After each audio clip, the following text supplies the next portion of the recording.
Howdy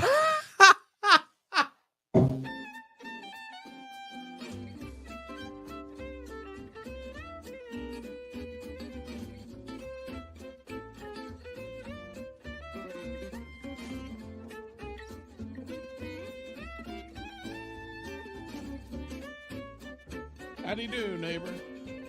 It's Berean Spirits time once again. The boys have gathered around, and they're ready for you. So join in, make comments, and study with the guys as they try to study as the Bereans did in Acts chapter 17. And now, here's the guys. Welcome back to the first episode for 2025 of Berean Spirits. My name is Chris Peltz. I'm the evangelist with the Southside Church of Christ in Springfield, Missouri. Richard Dodson up in Kearney, Missouri, snowed in with record snowfall, and they're getting some more up there with the Kearney Church of Christ. Richard, how you doing there, brother? Yeah, well, we had 11 inches of snow. Yeah.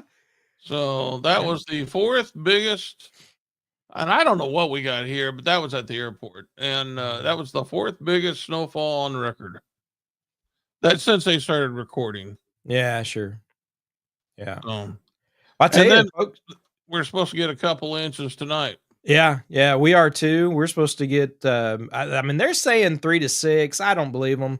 But south of us, I mean, they're talking like Harrison, Arkansas is talking, they're looking at nearly a foot of snow. I got family down there. I know. I was actually kidding my cousin earlier. I texted to him and I sent him an Amazon, of a shovel. He needs to go get him a shovel. So I sent him a. Right. Yeah. So I hope they get buried. Oh man, I'm all the way down to Texas. I mean, they're talking about Dallas getting, nearly 6 inches or so. It's crazy. That's not good down there because I know. Yeah. They hardly ever get snow, and so they don't know how to deal with it. Yeah. I learned that driving through Atlanta one time. Yeah. They got a dusting of snow. I mean, it was a dusting of snow in Atlanta, and they canceled schools. Yeah. People were driving on the side of the road, getting into the shoulder this is crazy. I mean, they had no idea how to drive in snow. Right. I know it. And it was just dusting. Yeah. I mean, they didn't even need salt. Yeah. It was. So people, a lot of times people get if you're not used to it, you're not used to it. Oh, I know it. Yeah. When we first moved to West Tennessee, I mean, living there, like snowflakes started to fall and they canceled school, or even they just calling for it. They would cancel school. I mean, they'd panic, but anyway. Have you noticed? I mean, it just seems to me like they cancel school nowadays for everything. Yeah.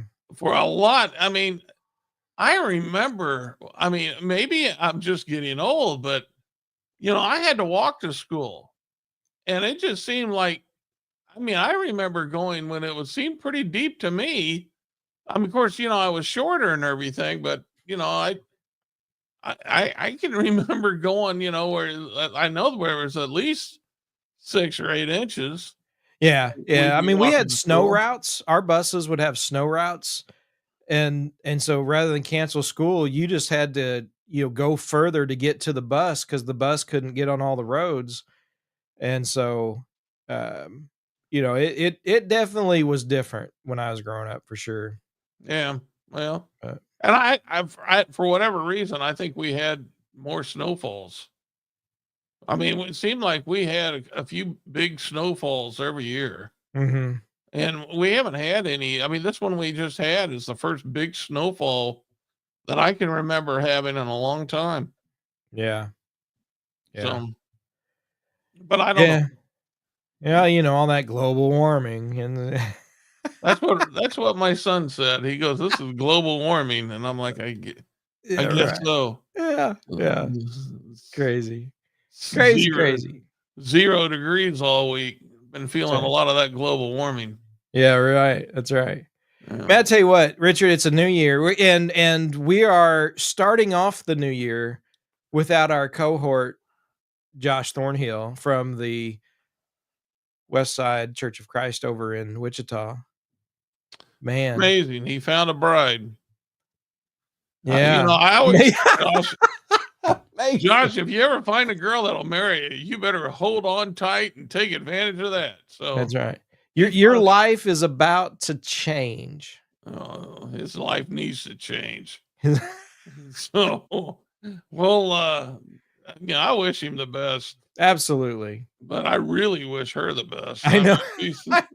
Our prayers are with Kinsey. I'm telling you. Yeah, it really is. But this Saturday he's getting married. So that's right. I was kidding last week. I said now that he's getting married, we can start doing some shows on marriage. Yeah. He can actually preach on marriage now. Right.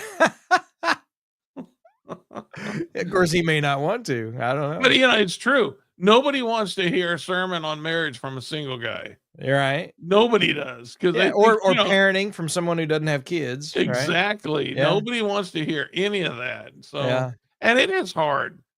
I mean, you pretty much have to stick with what the Bible says because it's there is what the Bible teaches and there's learning from the applying what the Bible teaches. And if you haven't applied it, that's two different things, which he's going to find out about marriage. Marriage, what the Bible teaches and applying those principles, you have to learn how to do that. Yes, absolutely. Yeah. Well, one thing is for certain though, he's excited about it. Yes, he is. And I'm thankful for that. So, I mean, he's found the love of his life. He really does love her, loves her with all his heart. And she appears to love him. And so, I'm thankful that, I know it's hard to understand that, but but I am thankful that he found somebody. And I just hope God blesses them with, I hope they had the best marriage in the history of marriages. Absolutely. I want it to be good for him. Absolutely. And I hope they have a great marriage. The wedding, I'm praying for that too. Yeah. Yeah. One thing about Josh that I will say this, not only is God going to be a part of the wedding, he's going to make sure God's part of the marriage. And I love him to death. He's a great guy. And I just know his heart is truly into serving God. And, he saw that text in Genesis 2, it's not good for man to be alone. And after several years of realizing cats are not enough, he finally decided to ask Kinsey to marry him. So, yep, I'm looking forward to having him back on the program in a few weeks for sure. So yeah, it'd be interesting to if he's getting married I'm not going to say where, but it's not close to us. In a barn. I'll say that much. He's getting married in a barn. Well, that's that's where he needs to be. So, I mean, that's probably where she found him, in a barn. Okay, we got to get going. All Josh is excited, right? And in fact, you could say he's pretty zealous about this new year and his new life with his bride coming up after this weekend. And we're going to be talking about zeal. Richard, it is a year of what do they call it? Oh man, resolutions. I drew a blank. It's year resolutions. While we're not talking about resolutions today, what people are making resolutions, and for the first 2 weeks of the year, people are pretty zealous about those resolutions. They're gung-ho, excited, just really all about it, all in it. But then it begins to kind of fade away. And it is said that usually resolutions only, the majority of resolutions don't last more than 2 weeks. 90% of them are done away with after the first month. and it just goes downhill from there. But Yeah. one thing is for certain, Yeah. God Isn't there has isn't there a isn't there a Friday it's known as like Resolution Ending Friday? And that's yeah, tomorrow. probably. Yeah. Yeah. Yeah, it's uh, it when I get it. I mean, I've been there, I've stopped making resolutions. Um, and just live life as it is, but a lot of people are doing that. But one thing about that excitement with that, God has chosen us as his people. And Titus chapter 2 and verse 14 says that he not only has he chosen us, but he has sanctified us and desires for us, making us a people who are zealous for good works. This is something that God intends for us to be concerning him, concerning his work, his will, his church, and our hope. And it's something that I think we need to look at and consider very seriously. Of course, the beginning of a year is always good to reevaluate and examine ourselves, where we're at, where we're going, where we want to be. But really, looking to get that zeal back if we have lost it, or just rekindle it or keep it going, because this is what God desires of us when it comes to his work and being his people. Yeah. Uh, th- to be upfront with everybody, this topic was motivated by something that I had studied. We've been looking in Revelation at church, and in Revelation chapter 3 here a few weeks ago, we looked at the church at Laodicea and what the Lord had instructed them. And of course, to remind everybody, I mean, they were the church that was not hot nor cold. They were lukewarm. And so they were kind of like going about things, and they weren't excited about it. And in verse 19, he says, as many as I love and I rebuke and chasten, he says, therefore be zealous and repent. And that kind of goes along with what he was telling them. You're just being lukewarm, and he would spew them out of his mouth. And so he's wanting them to be zealous and maintaining, what is being zealous for one thing, and then maintaining it is, that consumed the biggest part of our class. And so, I was thinking about that even for myself, is how do I maintain zeal, because that can be a really difficult thing. And like Chris was saying, when you come to the end of the year, you kind of, I think all of us kind of check things out, make sure we're headed in the right direction. And I was thinking to myself, after going through that class, I need to make sure I maintain my zeal, because if my zeal was measured on a graph, it would have those mountains, it'd go up and go down, it'd go up and go down. And so I was thinking to myself, how can I get it to where it's just up, it's always up there on top. And so hopefully we're going to be able to learn something with this show to we got Chris here to be able to tell us everything. But I was hoping maybe some of our viewers will have some comments they can type in with. But this is something that I actually put in my report, Chris. I did my monthly report, and I actually mentioned this in my report. And I heard from two people that my report went to, and this was something that was on their minds too. And so that's why I was thinking, this is something that I need to try to develop, try to learn more about, and try to figure out, because it is a difficult thing, don't you think, Chris, to always, to maintain a zeal for the Lord and his work? Absolutely. I mean, you think about what we are doing as God's people, and we're basically in a battle, right? We're in a war, fighting against Satan, fighting against worldliness and carnality, and fighting against those who deny God and those who are lukewarm in many instances. And we're basically hit a wall of discouragement just at every turn. And so it can be extremely difficult to maintain that zeal.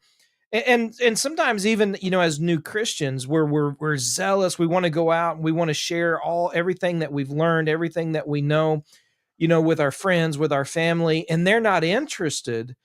It's real easy for that zeal to begin to just kind of die out or die down, or it not be as prominent in our lives, especially the longer that we go. And um, while it's a little different, sports teams. Richard, you of course are a huge Chiefs fan, and I think growing up, watching the Chiefs in the the 80s, the 90s, and early 2000s, I mean, it was just disappointing, to be honest with you. Even when they would make the playoffs, you knew when they made the playoffs that, well, okay, they're not going to win the first game, or if they do, that's, they're not going very far. They never do. And then That's all of what a sudden things change. that's what the Steeler fans are feeling right now. Yeah, Yeah, exactly. yeah. Yeah, and Broncos, right? I mean, it's, I don't know. They got a good team this they year. I don't do, yeah. know. I But don't but know. still, with these sports teams, there's this up and down, right? The good years and bad years, and sometimes, as a child of God, because our focus is so quickly turned to the things of this world, that zeal, I think, is sometimes begins to be snuffed out because we've lost focus, and we begin to measure ourselves either by ourselves or by the world, rather than really maintaining that focus on the hope that we have, and the works that God has given us to do. Again, going back to Titus 2 verse 14, he has set us apart, created us a people who are zealous for good works. And sometimes we lose sight of what a good work is. And if we lose sight of what good works truly are, and Chris, are you there? I don't know if I'm live or if Chris is live.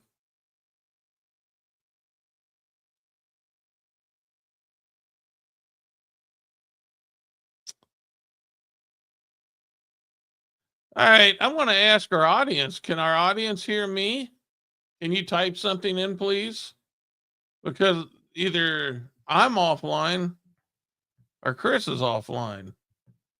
Are you I don't back? know. I mean, I can hear Richard. Okay. Okay. All right. There you are.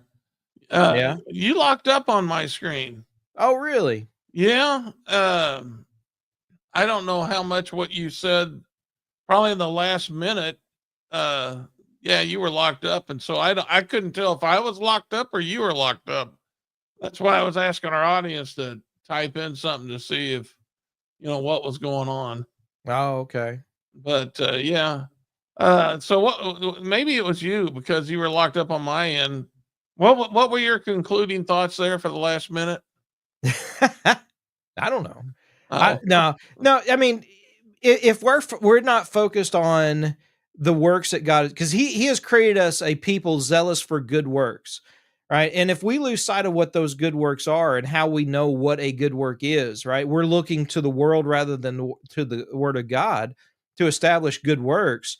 Then it's easy to lose that zeal that we have for God and His Word and His will and our hope, because we're focused on the wrong things. that's a good point because Romans 10, 1 and 2, Paul said that his heart's desire and prayer to God for Israel is that they may be saved. And he said, and I bear them witness that they have a zeal for God, but not according to knowledge.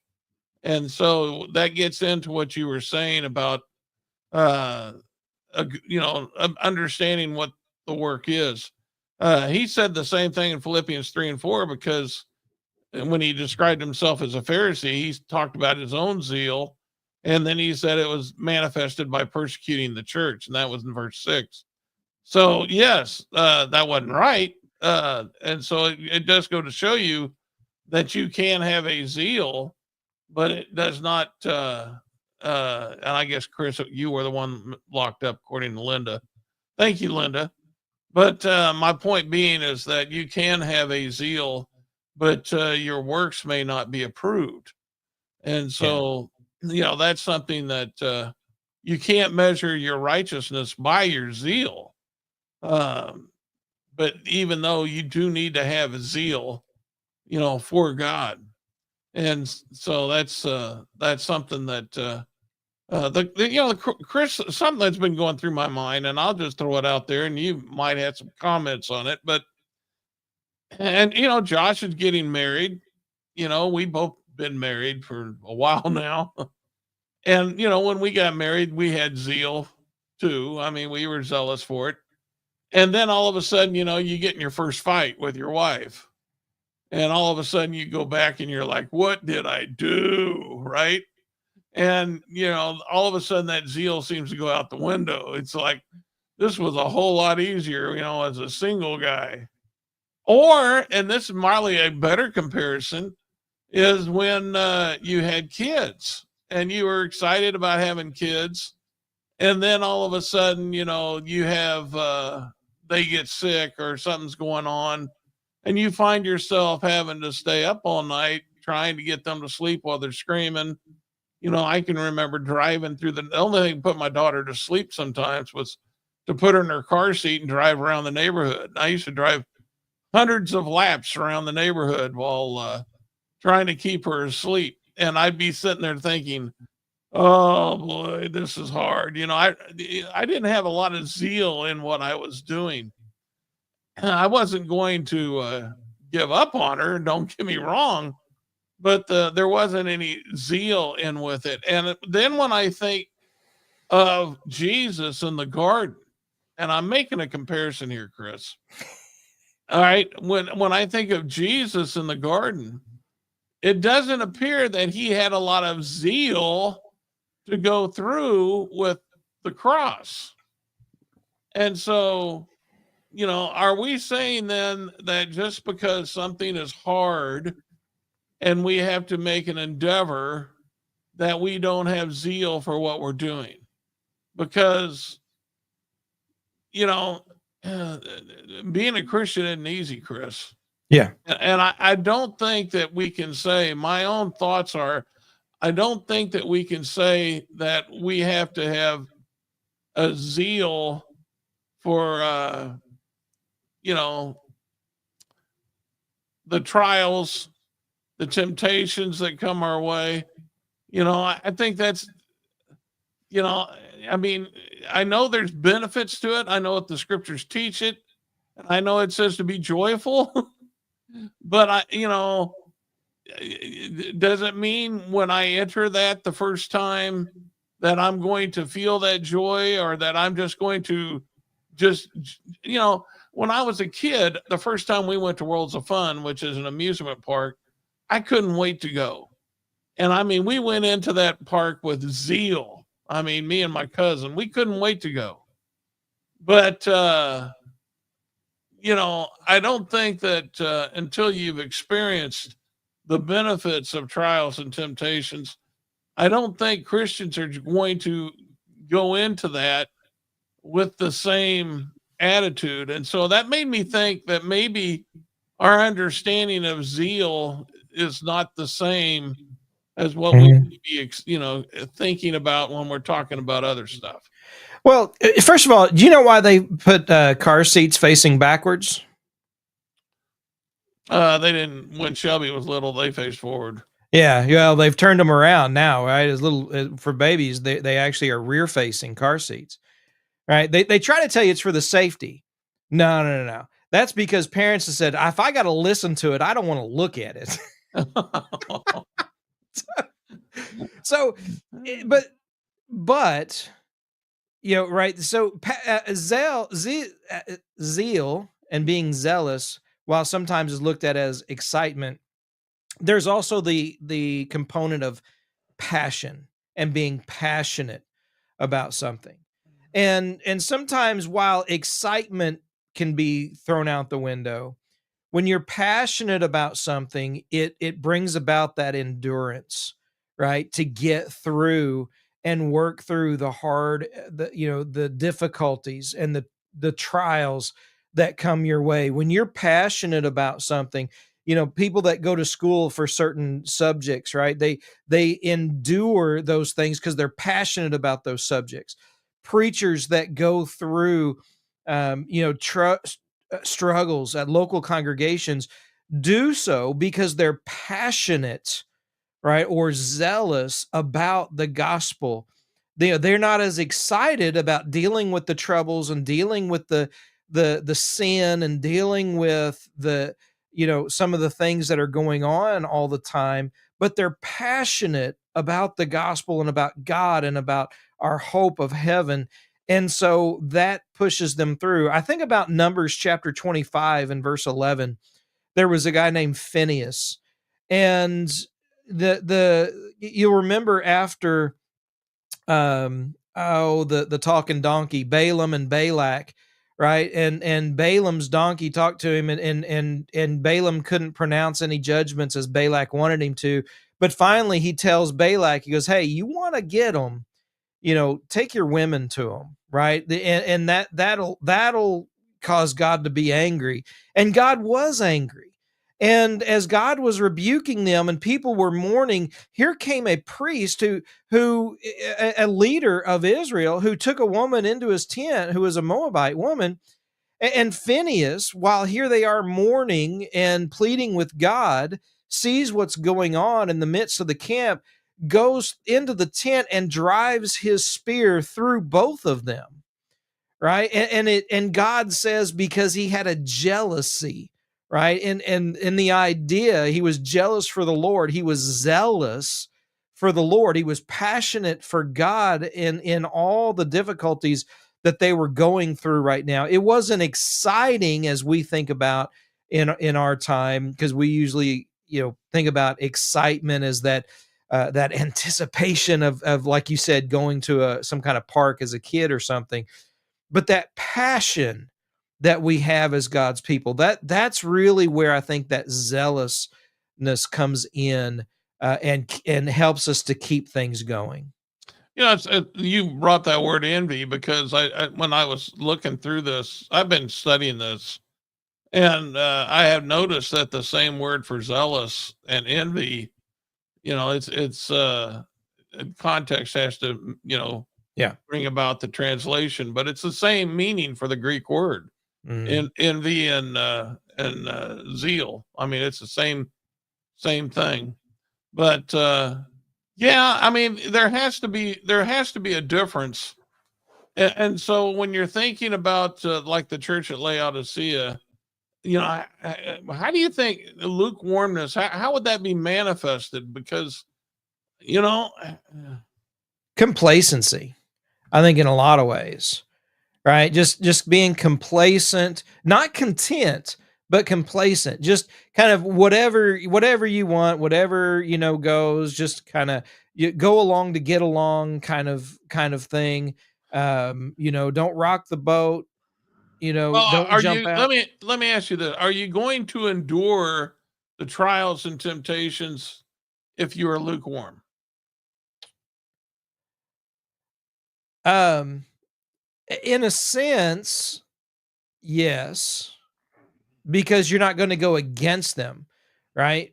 So they're not going to, you're going to do what you can to soften the blow. I think when you're lukewarm, you just kind of let it happen.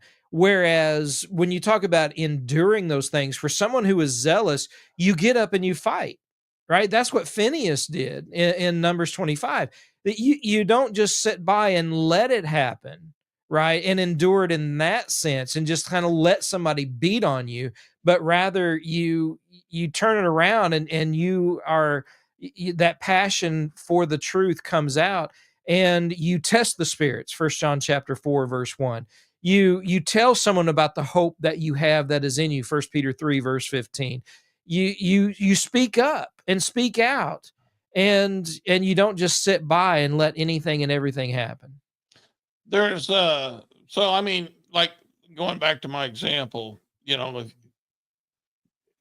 you're driving your baby around all night long, you're exhausted, but you don't quit on the baby. You don't quit on the goal, even though you're not really crazy about what you're doing at the Yeah. present time. You don't quit because you're keeping sight of what you're trying to accomplish. Right. And the same thing with marriage. I mean, if you're into a marriage and you get into that part that we've all been in where you get in a fight with your mate, you don't quit because that's not going to get your marriage where you want it to be. And so, likewise, I guess what we're saying is that zeal, if when you come to trials and temptations, like when Jesus was in the garden, he wasn't crazy about the cup that was before him, but he didn't quit. Mhm. I mean, he endured, thinking about the glories that were to come, and so uh, sometimes I think maybe that's a big part of it, Chris, is that zeal. When we're thinking about our zeal, uh, zeal isn't always manifested the way we think it's supposed to be manifested. Yeah. And that may be a big part of it right there.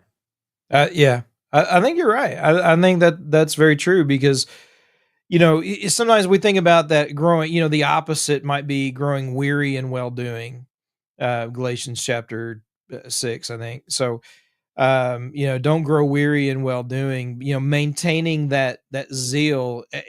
A lot of it has to do with focus. And think about this prayer, for example, when Jesus told Peter to pray, right, so that he wouldn't fall into temptation. Think about what prayer does, and the same is true when it comes to Bible study, right? These things are written that you might not sin. 1 John chapter 2 and verse 1.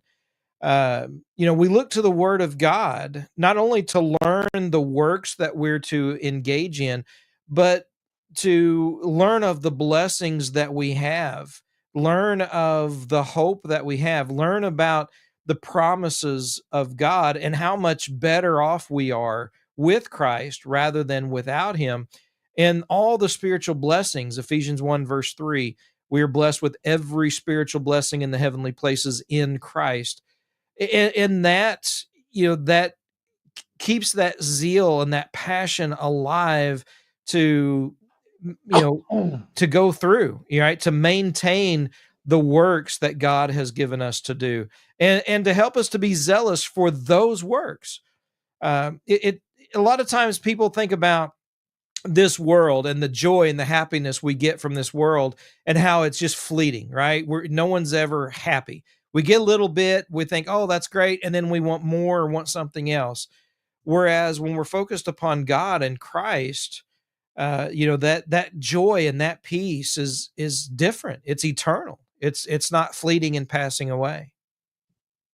And that's led me to another thought is distractions. We really have to limit or try to control the distractions that will come in life.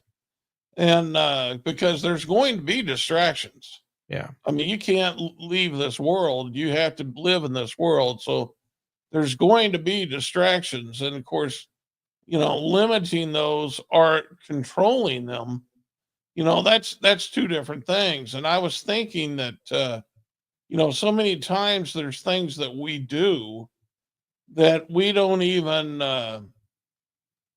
give any thought of. For instance, when I get to go somewhere, I'll get in my truck and I'll turn on the radio to listen to music, and that's secular music.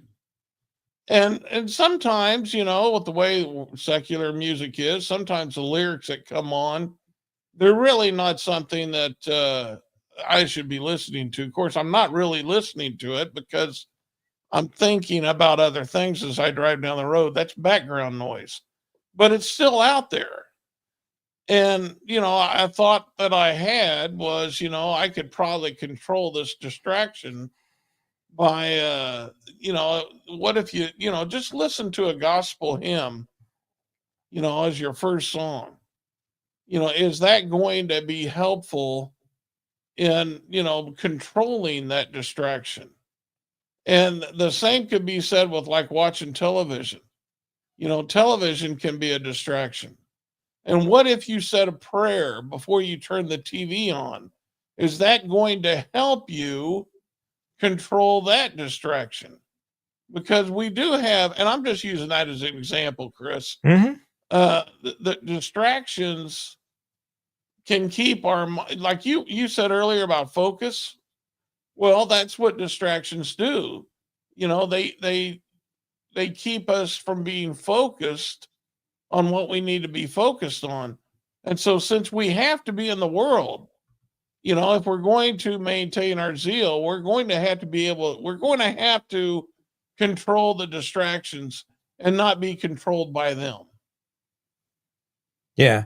That's Matthew 14, Mark 6, John 6, after the feeding of the 5,000, when the disciples were sent across the Sea of Galilee, and here come Jesus in the middle of the night walking on water, and Peter gets out of the boat and starts walking to Jesus, and then all of a sudden he loses focus on Christ, right? I mean, he got out of the boat. He was walking on water. I mean, that in and of itself, is huge, and more than the others did, and so probably more than I would have done. But then he began to sink, right? And because of the waves and the storm and everything that was going on around him, and he lost focus, and until he turned back to Christ and Jesus reached out his hand and grabbed his hand and walked back to the boat on the water together, and until he did that, he was panicking and struggling and sinking. And that's what distractions do to us. And so, prayer, I mean, Jesus told Peter, pray that you not not into temptation. Not pray, Lord, don't let me enter into temptation, but rather pray so that you don't enter into temptation. It keeps you from it. So yes, I think, to your question, as far as praying before something else happens or goes on, yeah, that is a great deterrent from losing focus. I think something else, another thought I had was making sure, if you can, to be around other people who are trying to be zealous. Yeah. And I found a passage, 2 Corinthians 9, 1 and 2, says, concerning the ministering to the saints, it is superfluous for me to write to you. There's your superfluous word. He says, for I know your willingness, about which I boast to you of the Macedonians, that Achaia was ready a year ago, and your zeal has stirred up the majority. And so I just use that passage to show you, Chris, and those, in watching that, zeal can influence other people. Absolutely. That can stir up other people. Yeah. And so maybe that's one of the reasons why the Lord wants us to assemble. He wants us to prefer each other's company, but he wants us, Hebrews 10 says, don't forsake the assembling of yourselves together, because we're supposed to stir up each other to love and good works. And so, maybe that's why it's important to make sure that you do assemble with the saints, is because you're trying to maintain that zeal. You need to be around other people who are zealous too. Yeah. Yeah. I mean, think about Barnabas, right? I mean, his name started with a J. I'm trying to remember.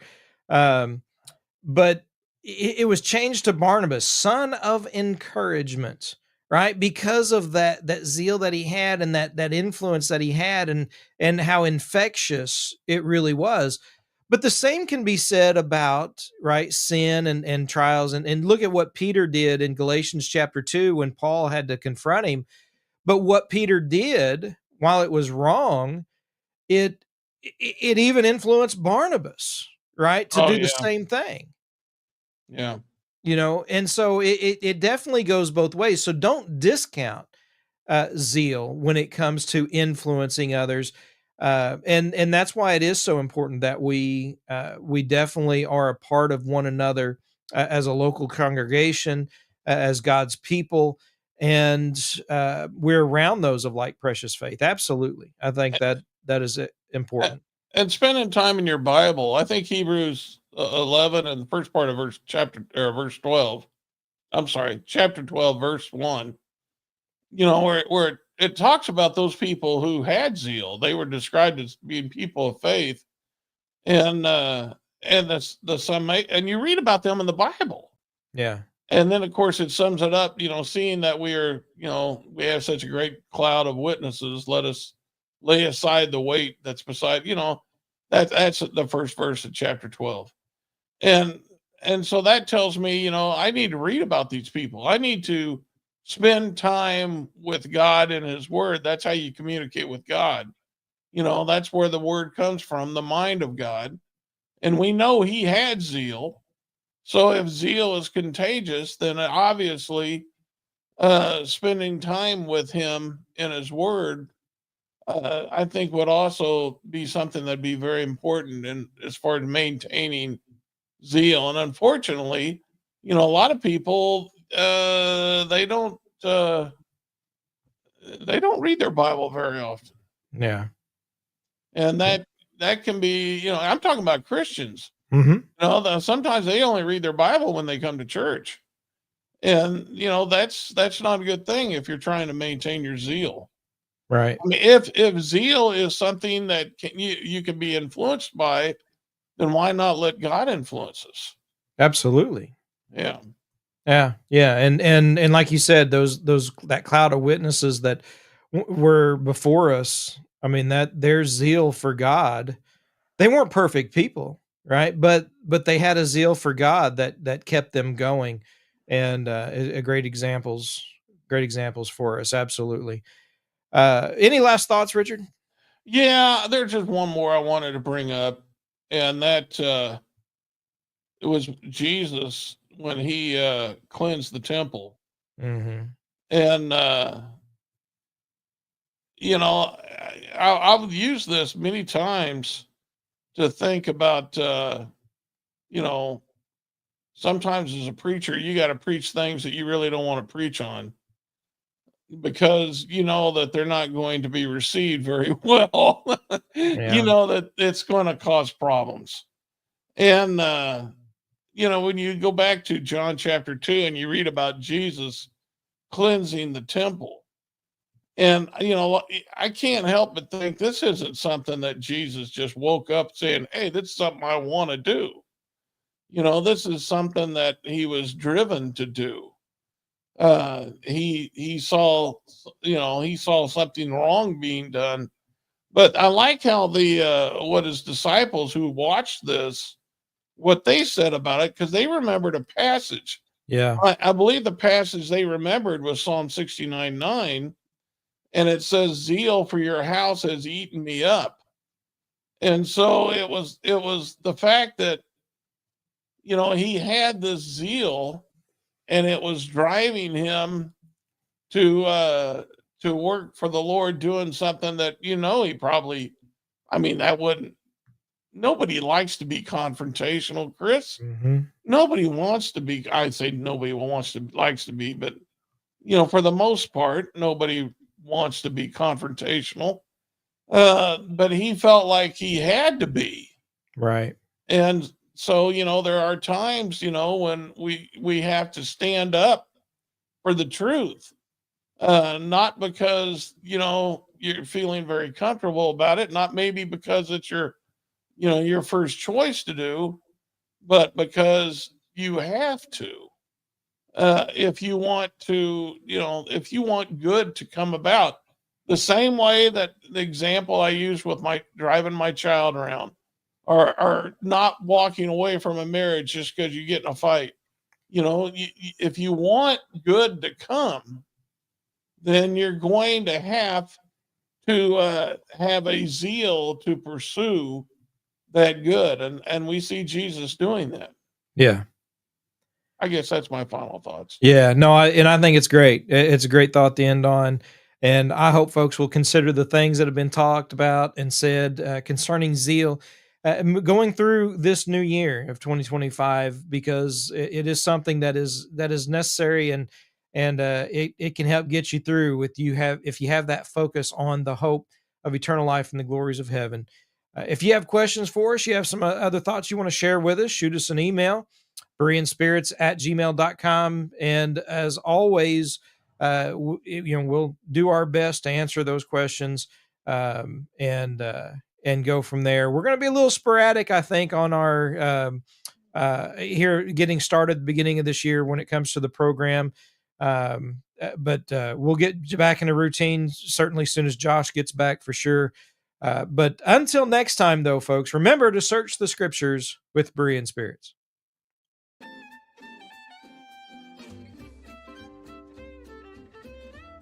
Well, folks, that's all for today. Don't worry. Lord willing, the guys will be back next week for another Bible study on Berean spirits. Until then, let the guys hear from you. Drop them some email at bereanspirits@gmail.com. They'd love to hear from you. Until next time, let's keep studying that Bible.